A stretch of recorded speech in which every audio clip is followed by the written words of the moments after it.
Alright, so I've been playing Echoes of Aincrad, the demo, and honestly, the more I played it, the harder it became to figure out how I actually felt about the game. Because every time the game did something right, it reminded me of something that was holding it back at the same time.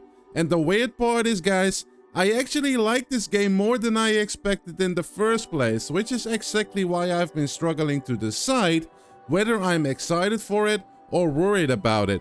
I've seen people excited about this game, I've seen people completely write it off, and after spending a few hours with the demo myself, I can understand both sides, because every time I thought I finally knew how I felt about Echoes of Aincrad, the game would do something that made me rethink it all over again.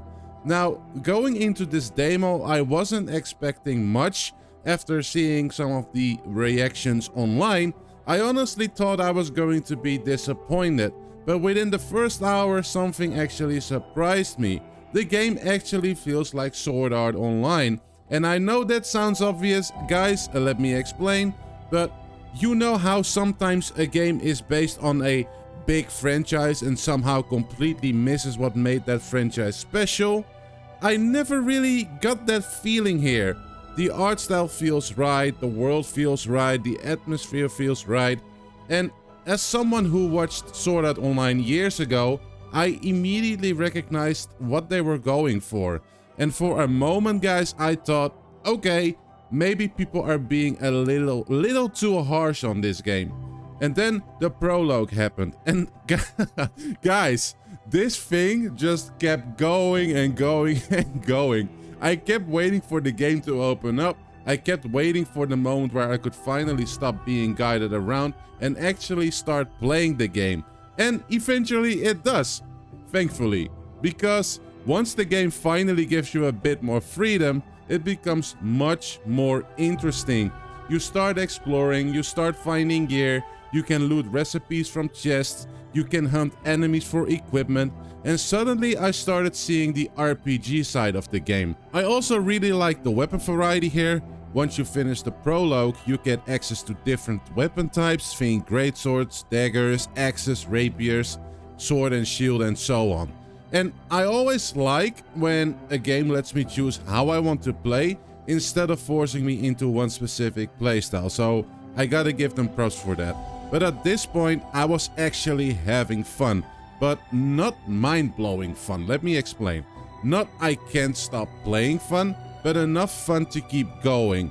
And that's where things start to get a little bit more complicated, because the longer I played, the more I noticed the small things. Nothing major, just the little things, like the sprinting animation felt a bit strange, but again, I might be a bit nitpicky here.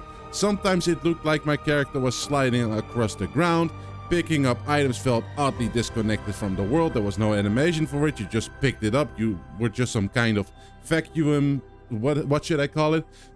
You just vacuum things off the ground into your inventory. Again, not a huge issue, but I started noticing more and more of these little details. Then I found something unfinished, and that was the first time I thought maybe this game needed a little bit more time in the oven. Not because it was broken, not because it was bad, just because some parts felt like they weren't fully cooked yet. And then the combat started giving me the exact same feeling. At first, guys, I really wasn't really impressed. The light attacks felt okay, the heavy attacks felt okay, nothing terrible, nothing amazing. But then I started unlocking some skills for that specific weapon I was using, which was the greatsword. And suddenly, things got way more interesting. The skill animations look significantly better. I need to know how to pronounce that word.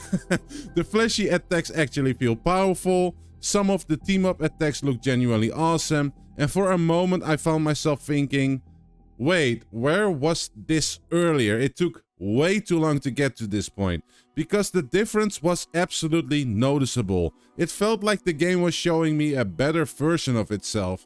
And that is also when I realized something else. Echoes of Aincrad keeps giving me glimpses of the game I want it to be, and then it pulls me back again.